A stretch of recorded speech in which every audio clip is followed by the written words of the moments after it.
What's up, YouTube? This is Kirito HD Gaming coming at you with a video of things that need to happen in the First Descendant, and they need to happen now. And this is solely based off my beliefs and opinions. Magisters are probably humanity's real hope, don't And you this think? is, I'm not gonna go solely based off any metrics from Steam like most content creators do, because you can go based off Steam and you can also go based off the fact that when you sign into the game, a lot of the times you see a lot of players in Aliban, if I said that correctly, but you don't see anywhere near players in a lot of the content. And what I mean by that is you'll see players in the Sigma sector because it's newer. You'll see players in the you'll see players in the Void Erosion Purge, um, maybe, depending if you are doing it at a time period where people want to farm cores. And then the fact that I'm gonna be honest, the First Descendant devs need to sit back. I hate to say this, but the whole deal with coming out saying that they're dropping the old gen support, I'm for that. It helps out with PC and next gen with content and going further. But I will come out and say this game is terribly optimized on console. It needs to be better optimized. They also need to after they bring out the jiggle physics, since it's already gonna be a thing, they need to literally have an uptick on content drops. I like no like, oh, we're gonna be doing patches throughout the season, bringing you small things and stuff. No, it needs to be big. I'm gonna be honest. It needs to be big. They need to change how this game is working. Right now, this game is a solo fest, and what I mean by that is everything is just solo. Like, I'm gonna be honest. With season 3, they need to introduce the Void Erosion Purge normal from 1 all the way to 30 needs to have a matchmaking system. And then after you do the matchmaking system, you have the choice to stay with your team and go to the next stage. Not, oh, I have to find friends to play with to get through this stuff. No, they need to have matchmaking for this. I don't care anymore. They need to stop this solo crap. I'm gonna be honest. For now on, the Void Erosion Purge and the Void Erosion Purge Challenge needs to have a matchmaking system. Obviously, the good thing about challenge is you can only unlock it is if you got through all 30 of these. The thing is the reason why I say matchmaking needs to be a thing on all of these is because, yes, in theory, you can get carried through all of this, right? But once you get to about 26, 27, if you get match made with 4 people, it is going to be a difficult ride. Now, it's also sad because with how things are done now, 30 is actually pretty easy if you have a Lepic that's constantly towing. Now, this is my personal belief. I'm not going to really go much into it, but they really need to work on not damage, in my opinion, with the Descendants, but cooldown needs to become a factor. And what I mean by cooldown needs to become a factor more is they don't need to nerf the Descendants. They can go in and adjust modules, in my opinion. And what I mean by that is what I would start doing to make things more of a actual, not like a risk and reward type situation, is like MP conversion. You get a 36.5 cooldown, right?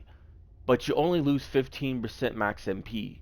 What would make this more of a risk of a reward module is the cooldown is 36.5 minus, but the max MP also gets a minus 36.5. So there, it's the same. You gain something high, but you lose something.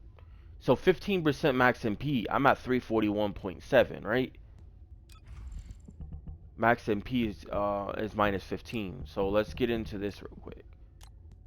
Let's go into something real quick. Max MP, let's go into, that's minus 15, right?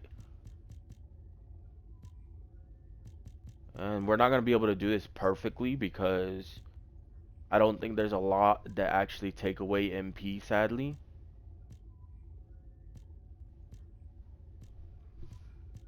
But I'm trying to look and see if there's anything that takes away MP. But I don't think there's much. No, but not that one. Max MP minus maximize efficiency. But that's not I mean,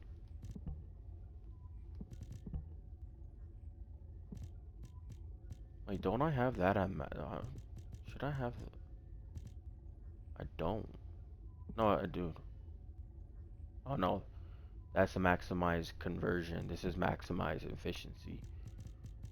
So I have to actually go in and then. Okay. I don't even think I'm gonna be able to show you guys. Oh, right here, max MP minus 25. So like, look, you got 25 and 15, right? 25 plus 10 is 35 plus another 5. Well, wait. 25 plus 10 is 35 plus 5 is 40. That'd be minus 40 instead of minus 36. As you can see now, though, I'm at 241, right?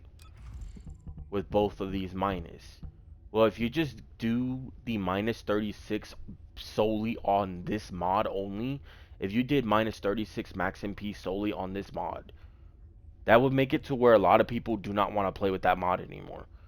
Because if you look at it as 241.2 and you run, and this is 40% basically instead of 36, so it's a little bit more than it should be. But this is also based off the fact that I can't really get it on a perfect number. If you look at this, max MP, right? Well, MP cost is 21.9 if you use the Slayer set like a lot of people do, right? Well, let's just go based off this. 19, 3 stacks, right? So let's say with this build you use all 3 stacks, right? Because this is no build right now. This is just default everything, basically, right? 19 times 3, that's 57 MP, right? If you want to ever use this, this doesn't use MP, but this recovers MP if I'm correct. Yeah, MP recovery amount per flame zone. So you're going to be using this ability more often, which in the long run is actually good because it gets you to use stuff that some people don't even ever touch, right? This is a 35 MP plus 35. And this one is going to be 60. That is 152 MP, right? That's 152 MP just to use each ability once, right? With no skill cost with no skill cost, right? Well, the funny thing about that is it's gonna be more. It's 152, and then it's probably be in the 160s, with the Slayer set. Well, the thing about this is going solely based off that, um, you wouldn't even be able to spam his, like even with the 341.7, right? I still would not be able to spam his entire abilities twice. Like I would only keep spamming. I would be able to spam like something like this one multiple times, but if I spam that, if I use this one, and this one, and then go back to using this one, I won't, and then maybe go back to using this one, I clearly won't be able to use all these again. Now, unless I rock a bunch of MP recovery, which I normally do, I normally rock a bunch of MP recovery now on most of my things. If I can, I try to get MP recovery on the memory, and then I try to get MP recovery in combat, and then MP recovery out of combat. The MP recovery out of combat, it really isn't it doesn't need to be used. I would prefer to get the shard drop rate on this instead, but it's hard. I don't know why, but I never get max HP and shard drop rate on a lot of my pieces, so I just stick with MP recovery out of combat normally. But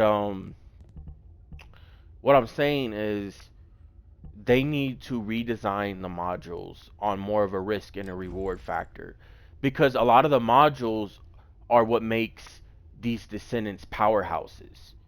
It's not the descendants that are powerhouses. It's the modules. So you don't now in general, I will go in and still I would still think going in and balancing descendants are a smart ideal too, because you should go based off cooldown still. And people are just gonna go out of their way and put two cooldown mods right now. You're always gonna see people with nibble fingers and MP conversion. That's 36.5 plus 25.6. That is a whopping, let's see.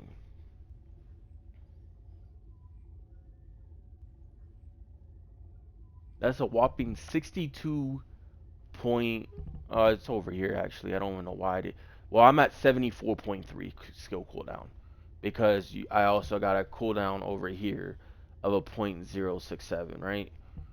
So what's funny is it's 62.1 with just the cooldown mods, right? It's 62.1 with the cooldown mods.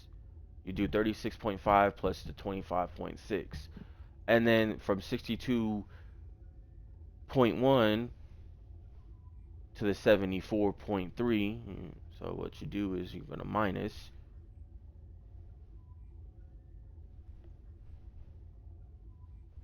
just from the just from having a purple roll .067 roll on the reactor, you get a 12.2% cooldown, right? And if you look at it, well, 2.3 seconds, 5.7 seconds, and then 22.8 seconds. I've noticed that the 4 ability is normally very well balanced on a lot of the descendants, I will say. Normally. The other downside is they also introduced a whole section of a bunch of cooldown stuff. Literally, like right here, you get a 4% skill cooldown right here, right? Let's add those two things to get a 4% cooldown now. Now my cooldown is at a 74.3. Actually, wrong button. And my cooldown here is 0.85 times. Meaning 85 basically. You turn that into a percent. My skill cooldown's at 85%. Right? Well, you do that math. Well, 1.8 second, 4.5, and 18. The fact that I get his 4 ability below 20 seconds is crazy. The fact that you can get any 4 ability over 20, like, the fact that you can get any 4 ability under 20 seconds, I mean, is crazy. That shouldn't be happening, in my opinion, in a game like this. And you need more risk and reward. And I'm gonna be honest, the whole weapon core situation now is ridiculous. People are running, instead of going out of their way and running skill builds, basically is what I'm gonna call it, like using your skills in like the Void Erosion Purge or even the new boss, the Tormentor. Instead of doing that, people are going out of their way that basically play this game only and run maximum get lucky for one getting a gold rated drop rate for the 10 core on their weapons, and they're just going in with Descendant weapon skill. Um, Basically, Glay, Haley. Um, I don't even know if you've seen an Enzo, but I know you've seen Glay, you've seen a Haley, you also seen a um Serena that goes in and just wipes the floor with these bosses. And people say, well, the bosses. I've noticed a lot of content creators out there will say the bosses need to give more variety of a challenge. I don't think it's the repetitiveness that is killing this game like a lot of people think it is. It's not the repetitiveness, because I played the Division 2 for the 6 years. I think it's six. No, it's on going on year 7. I played the Division 2, and this is the 1 year. This year, 2025, and then half of 2024. I have not touched the Division 2 that much, but I will be going back to it with the DLC that they are releasing. Yes, the biggest reason why in the Division, it's played, even though I would say the player base is probably the same, if not worse, on the Division right now than the TFD, and that's due to the fact that Division has been in a drought for a while, in my opinion. And I'm pretty sure the player base is probably more similar than worse on the Division 2, which is not a good thing for the First Descendant, because one game is 6 years or going on 7, while this game is not even a year old. But the thing about Division 2 is build variety. Not only build variety, but a skill gap, meaning you have so many modes. You have story mode, you have normal, you have hard, you have challenging, and you have heroic, and then you have your certain missions that are under legendary and mastered. Mastered is kind of like a incursion type difficulty, which is if you played the Division 1, you would know how that works.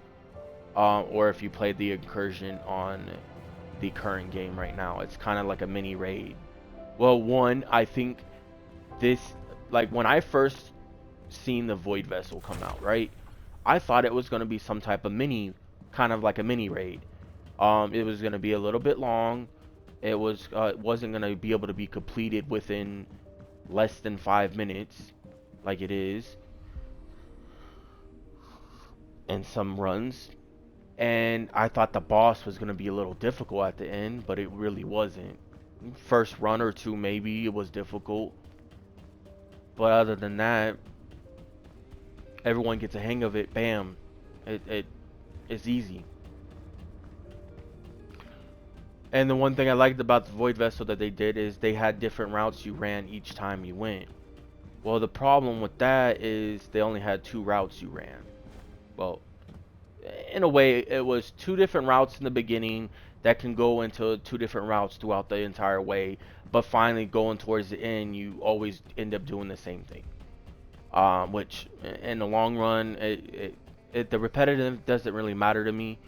It's more the fact that the challenging throughout the whole thing is what's the problem. There's no risk, there's no reward. I don't care about the drop rates like a lot of people do. People think a 20% for a catalyst drop is bad. It really isn't. Actually, the thing is people don't like the amorphous material pattern farm. And what I mean by that, they don't have everyone's gonna have material patterns stacked up because of 400% dungeon reruns. Well, and you get 2 patterns each run, right? Well, one, all you have to do is go, if you pick the right material pattern instead of picking, letting the game pick for you, which is going to be the first option. So let's look. Let's go with Echo Swamp, right? 400%. The material pattern I have is this one. Give me 1 second.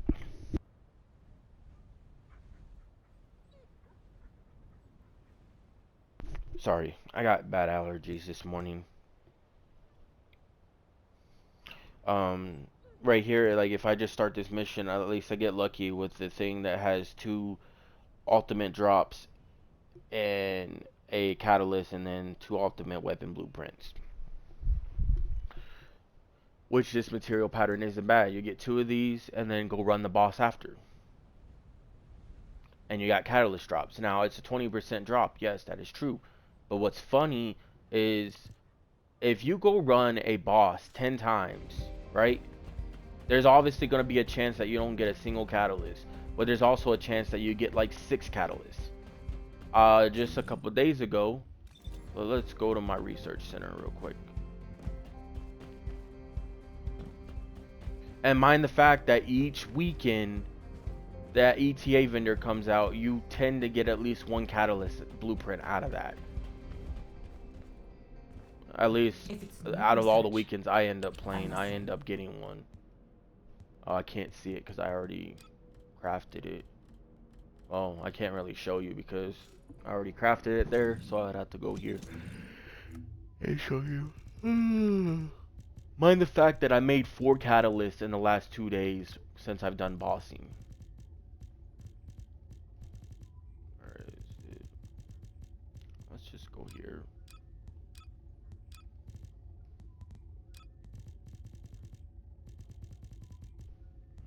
Mhm.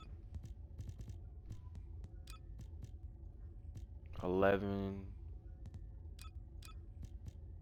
Where is it? I right here. I have 10.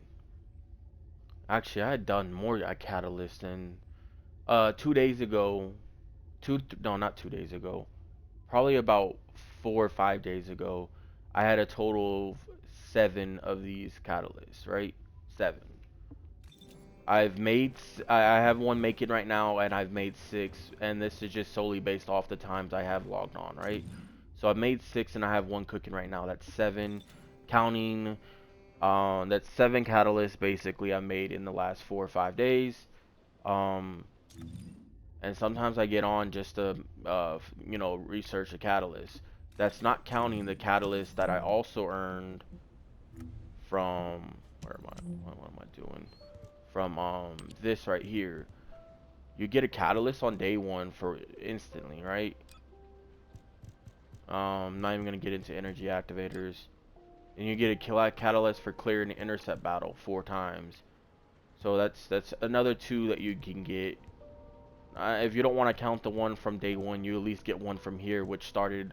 This was a 7-day event challenge, and we have gone through basically 4 days. Um, so you got this automatically. Well, okay, there's that, right? Well, with that into play, well, if you think about it, 7, right?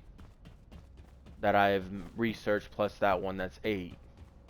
Not counting all the other event ones that you could possibly have gotten so far. So, I mean, Catalyst is really not a problem. The problem is people pop Catalyst left and right because the XP change allows you to literally make in a character. Like, if you're making a ultimate character builds have a start out of 4 mods, right? They will have, like, let's say these are the 4 mods that you come out with, right? These 4. Mind the fact this has 2, but let's just say, let's use the Malachite one, right? So we got the Malachite, the Solurian, Serline, if I said that correct, Alamdine, and then the R one is the Rutile, if I said that correctly. Let's say we start out with these 4, right? Well, 1, 2, 3, 4, 5, 6. You only have to catalyze it 6 times, right? If you can find a way to build around these 4 that you got. Now, obviously, it's gonna be different than the 4 I'm showing you right now, but and then you're gonna put one right here too, so that's 7 actually. But if you want to recatalyze these 2, so that's 7, 8, 9, 10, 11. So 1, 2, 3, 4, 5, 6, 7, 8, 9, 10, 11. Technically, you can catalyze it 11 times. I never catalyze this one because if you just max it out, it goes lower in a number and you're not going to need to catalyze it. So 11 catalyze, right? About every 15 minutes, I am able to catalyze if I run a 400% dungeon and I have an XP booster, right? And then if you have an XP booster that's a 30 and a 50 combined together, right? Because you can get that. If you saved your 50% ones, you get an 80% XP boost, right? Meaning every like 2 to 3 runs, you're literally catalyzing. And if you're running a 400% dungeon that is lasting 5 minutes or less, you're gonna get a you're gonna be able to catalyze every 15 minutes basically. Well, if you do that math, 11 times 5, because it's gonna take 5 minutes. Well, 15 minutes, my bad. 15 minutes to basically catalyze, right? 11 times 15 is 165, right? Well, if you divide that into 60, basically 60, you get basically 3 hours. It's 2.75. So basically, let's just do the math. Let's add that 0.25 at the end. Basically, every 3 hours, you're making a full build, right? When it used to take days for most people due to the fact that most people didn't get to play for many hours, and most people would go farm stuff that was like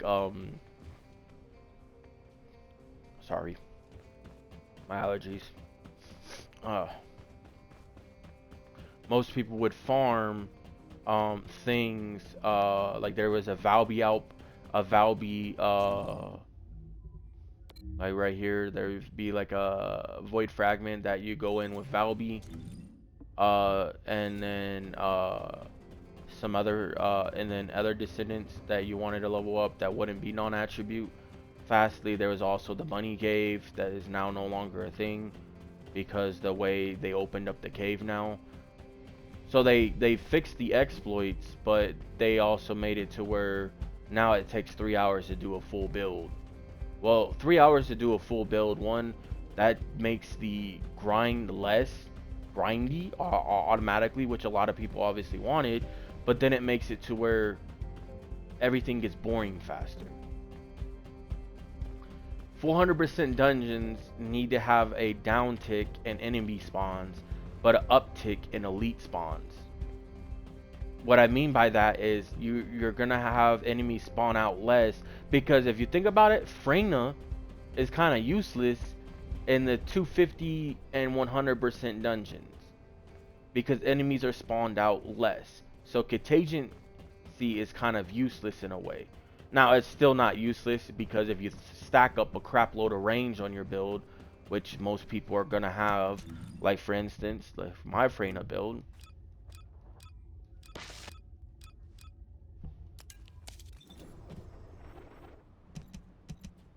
With my Freyna build, I have a total of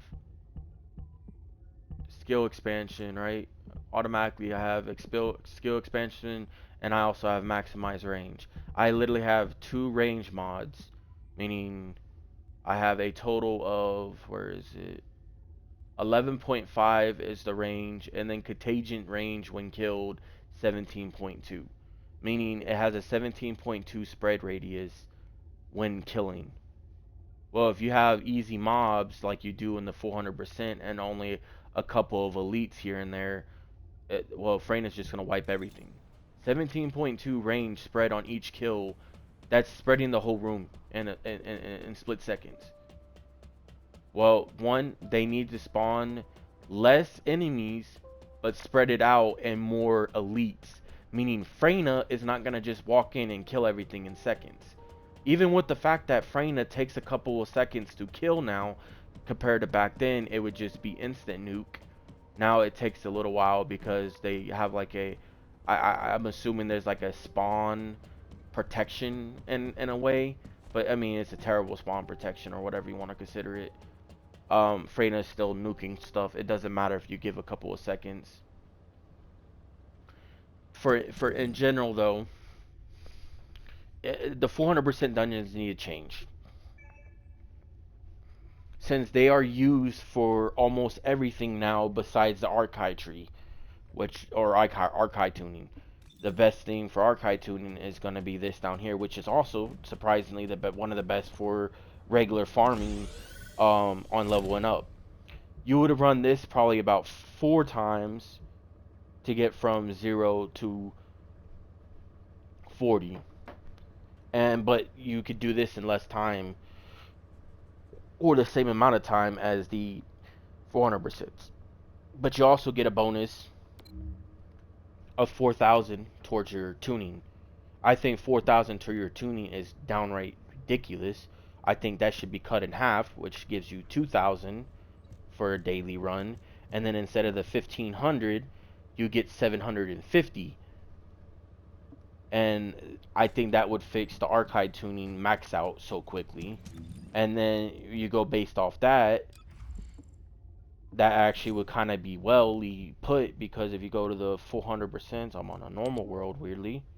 I was just on hard. You go to the 400% real quick, right? Where is it? You go to the 400% real quick, you get 300. Well, with the 750, I would then upgrade this from 300 to 400. So you get an extra 100, not much of a big difference, but you get an upgrade portion. And then another thing I would honestly do is from level 1 to 15, you get no archive tuning. No archive factor XP. The reason why I would put something like that is 1 through 15 is downright easy in my opinion. Matter of fact, you can solo all the way up to 25 easily. But I mean, you would have to honestly have a good build in a way if you want to solo all the way up to that. And then you also, I soloed all the way up to 29. And then my very first 30 run, my very first 30 run was actually with the group, gladly, because I decided to matchmake and I actually found a group. But I could probably run a 30 because it's very weak against chill, and if you run a 100% upkeep on the 4 ability for uh Viessa, which basically is possible, you can drop her cooldown to basically 6 seconds or something like that. And then there's some other ways to make it to where you constantly get her thing. Um with a module or something like that, I think. You're able to like just wipe every room you go in with her 4 ability and spam her other abilities, and you could get in and get done as long as you don't die. But preferably, I would do it in at least in a group of 2. Have a Viessa and then have a Lepic that tows the enemies, and then a Viessa just killing all the enemies, and then the Lepic uh, having a good gun to help out, or at least throw their grenades down. If you make a Lepic also be able to do a little bit of damage with his grenades, that would be nice too. But that in general is what I'm saying. Like, content can be easy if you run it with group too. It's just most people prefer solo now because everything can be done in seconds. Sadly, I think no colossal fight should be done within seconds. I think a colossal fight, the quickest colossal fight, should be at least 2.5 minutes. I think it should take a quickest, best efficient run on a colossal fight 2.5 minutes, in my opinion, instead of seconds. Now, I will say it is alright to instant kill all the way up until Swamp Walker, I think. I think Executioner, Dead Bride, Devourer, Pyromaniac, and Swamp Walker on hard can all be instant kill, in my opinion. But once you get to the Instructor and further, I think that's when it needs to stop having instant kills. And I'm going to be honest, I feel like the harder you go up in the boss fights, you should get less death count. So, from to make it more interesting, from Executioner all the way up to Swamp Walker, you keep the 3 death counts. Obstructor, Frostwalker, and Molten Fortress, you keep with 2 death counts. With Gluttony and Deathstalker, instead of having 2 death counts, you have 1 death count. So it is harder as a group, but easier as a solo. Now you can't solo Deathstalker, but the thing I'm putting out is higher risk and reward. But when you have it, for instance, what I would do with 1 death count, on Gluttony and Deathstalker, right? With a 1 death count on. Actually, you know what? Forget about the Motion Fortress and the Obstructor through the Motion Fortress with 2 death counts. Let them keep 3. But with Gluttony and Deathstalker, you get 1 death count, but you're guaranteed to have a drop of all the weapon components for both. Meaning the Deathstalker drops the Frostwatcher, I think is what it's called, and Gluttony drops the Peacemaker. You get to make, after running these bosses once, you're guaranteed to get all 4 blueprints of the weapon. But the thing is it's gonna take you about a good 2.5 to 5 minutes with great builds and maximum builds to beat these bosses, and you only get 1 death count. Meaning, 1 person dies, the run is over. But you're guaranteed a 4 weapon. You're guaranteed to make an entire weapon from that. That's how I would do it. That is a risk and reward right there. Now, you could like for instance, what I would do is I would have 2 phases of that though. So if you want to do it that way, you have the risk and reward, 1 death count, but you're guaranteed the whole thing, right? But then if you're if you don't want to do that and you want to do it the hard way, you can keep it with 3 death counts, but a random drop rate for whatever. You get one of the material, you get one of the blueprints to drop, but it's randomized, right? With the set percent drop for each piece. And what I would do is I would take the entire what I would personally do is if you do it the easy way instead of the hard way for you to get the entire weapon made, what I would then do is for the fight, I would instantly, if you do it the easy way, you cannot use the petty system on the weapon drops, blueprints. You cannot use the petty system. And same thing I think goes for the Sigma sector. You should not be able to use the petty system on any new content in this game. No new content should get the petty system into the very next season. That is how I would do the petty system. Petty system cannot be used on new content into the very next season. If that's too long for most people, then at least half the season needs to go by. So if the season is 90 days long, then at least let 45 days go by. Let 45 days go by before the petty system can be used on new content, is what I would do. But I'm still sticking with how the I'm still sticking with how the stuff should be ran for the bosses. For normal bosses, you can solo queue all the way up to Hangman. You can solo queue all the bosses up to Hangman. I'm fine with that. I think Hangman should automatically not be soloed. Obviously, you can solo it, but I feel like it should not be soloed, no matter what. I think they all should be, all of them should be solo, besides Hangman. And then once you get into hard, all the bosses should not be soloable either. None of these bosses should be soloable. It has to be match made. That is my my sole belief on the subject with that. And that makes it to where team effort and team synergy has to be put into play. Yes, it sucks because you can get terrible people that want to get carried. And I know how it feels because I've carried people with my basically 70 to 80% built up shield build with Ajax on Deathstalker. It's not fully built, it just has most of the stuff that you need to have on it, to where I have about 30 to 40k shields. And then when I use the abilities, I can get up to 62,000 shields. But off that subject, I know how it feels to carry people. I know how it feels. They need to make a I think they already talked about making a party find system, right? Well, instead of having a party find system, everything just needs a matchmaking system. Everything in the game it's a co-op game. Looter shooter. Everything needs a matchmaking system in this game. You go play the Division 2, everything is match made besides the raids.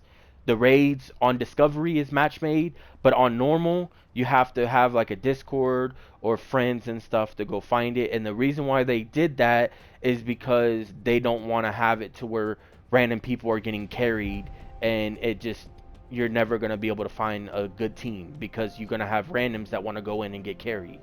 That I understand. They need to add something like raids in this game to have bigger live content, but that content does not need matchmaking. I agree with that. Something like that does not need matchmaking.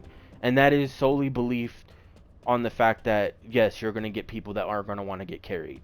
But that's when this system comes into play, right here, that a lot of other games don't have. I'm Eckert The from Data Intelligence. How can I status help for you? support requests. Sadly, nobody uses this because everything is so easy soloable. Support requests can happen for raids and stuff like that.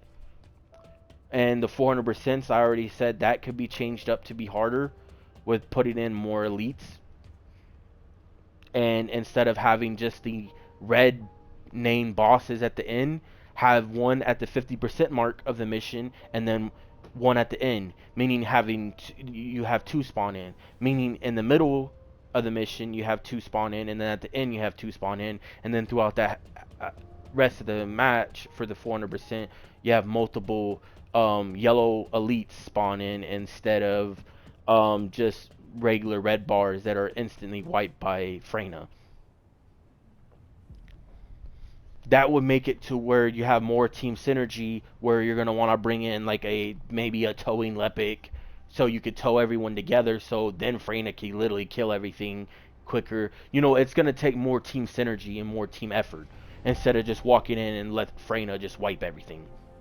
And then everyone put a couple of bullets into the elites after Freyna took out a little bit of its HP to kill. You know, the elites. And then the 400%, I think the regular red mobs need more HP. They need to be more leveled off, like the Void Erosion Purge. Like the 400% dungeons, you know how Vogue gets level 260 at level 30? Well, you go to level 1, it's 165. What I would do solely is I go to 15, 208 to 212, right? Oh, I know. 227 to 230, right? That's 15. What I would purposely do is the Vogus level would be 215. I would purposely, you know what? No, 220. So the 400% dungeons will have all the enemies at level 220, meaning the red bars and also the elites and all that will all be level 220. That would make the 400% dungeons more difficult, and not only would it be more difficult, but like I also said, you have name bosses that spawn in the middle and then also at the end, meaning you have to be more careful, and the death counts per mission instead of being 8 will drop down to 3. There's no reason for the death counts to be 8. Look, if you solo run, which you are given the option to solo run you get you get, instead of 8 lives, you get 6. If you run in a group, you get 3. So you get double lives for running solo, but you lose half of those lives if you run in a group, but content will obviously be easier because you don't have to take in all the stuff by yourself. With the changes that I'm implementing, it's going to be harder for solo run. That's a promise. So you're going to want to play in a group, and then when you want to play in a group, it's going to be more of a you can't die situation. So it's gonna you're gonna want to play like somebody like Eugen or something probably to keep the team up. You're gonna want to play somebody like the towing Lepic to get the enemies balled up. So someone like Viessa, Freyna, could just like like with them balled up, you can instant kill them with their abilities and stuff.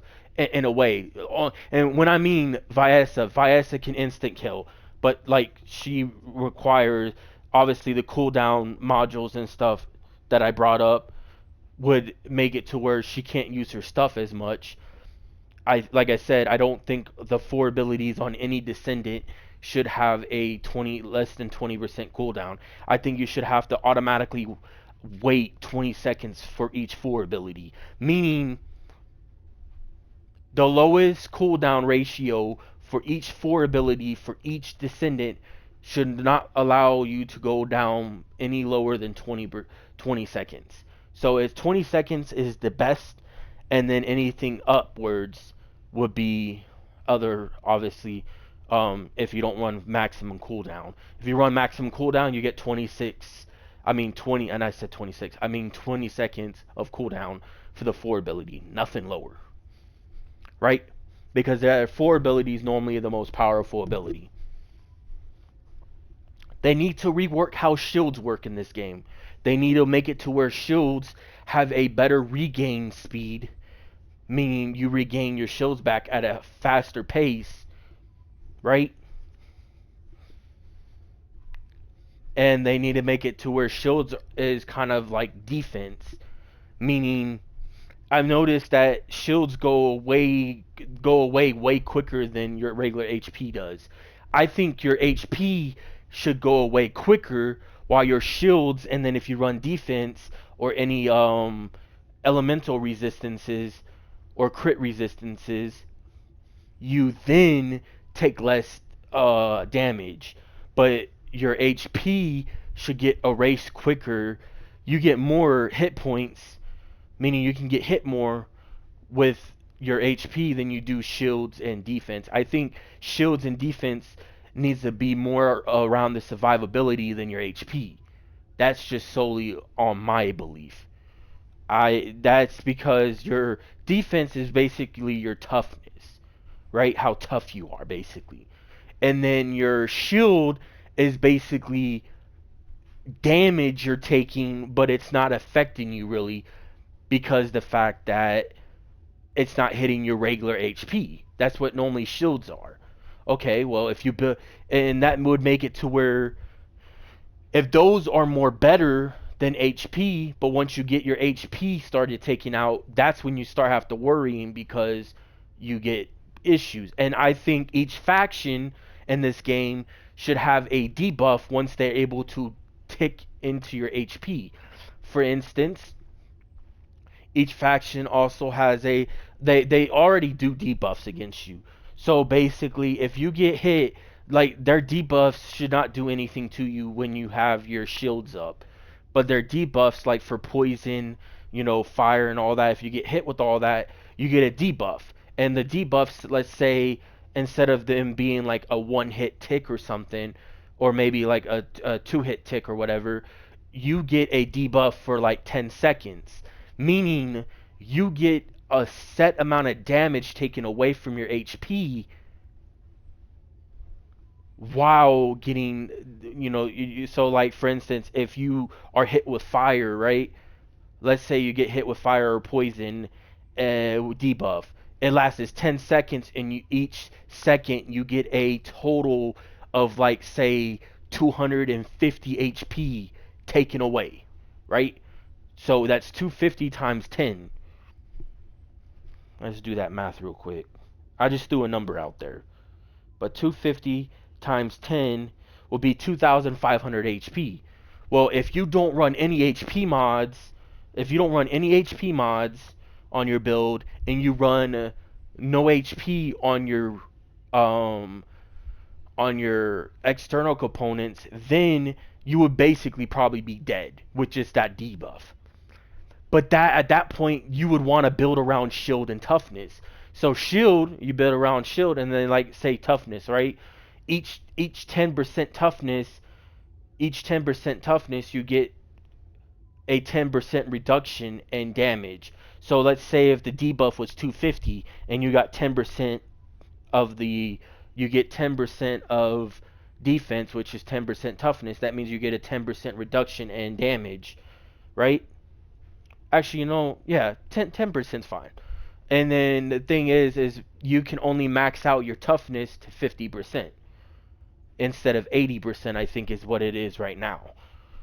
The reason why to that is so it balances the game out to where you can only get a 50% reduction in your damage taken. So like for instantly the 250 HP per tick for 10 seconds, you would divide that by 2, meaning instead of taking 250, you're taking 125 per tick, right?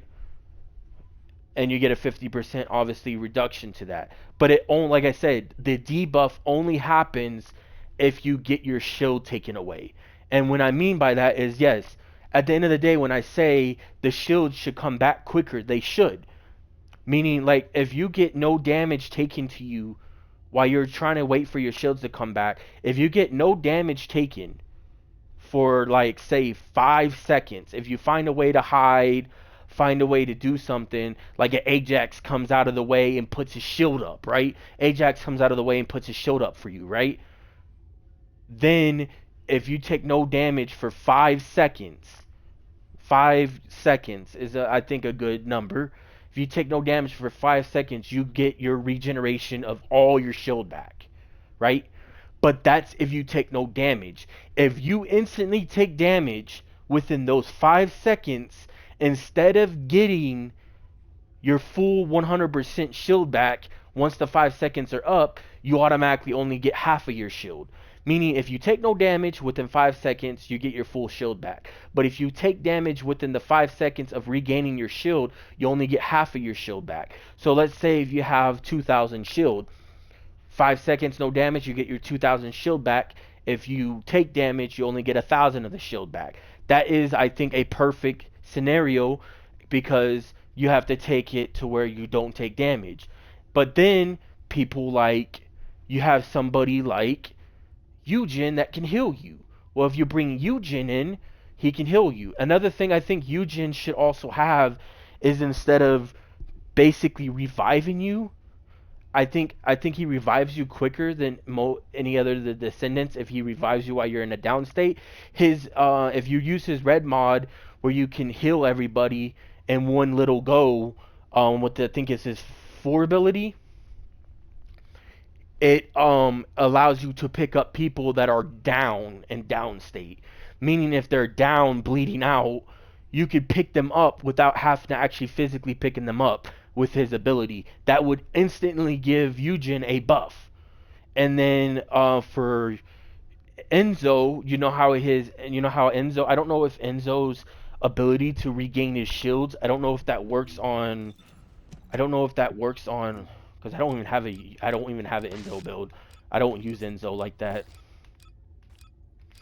Which I should probably make an Enzo build, but hey. The most important. Let's look. Let's look into Enzo real quick. With Enzo, enhanced combat suit summons a shield recovery comms when.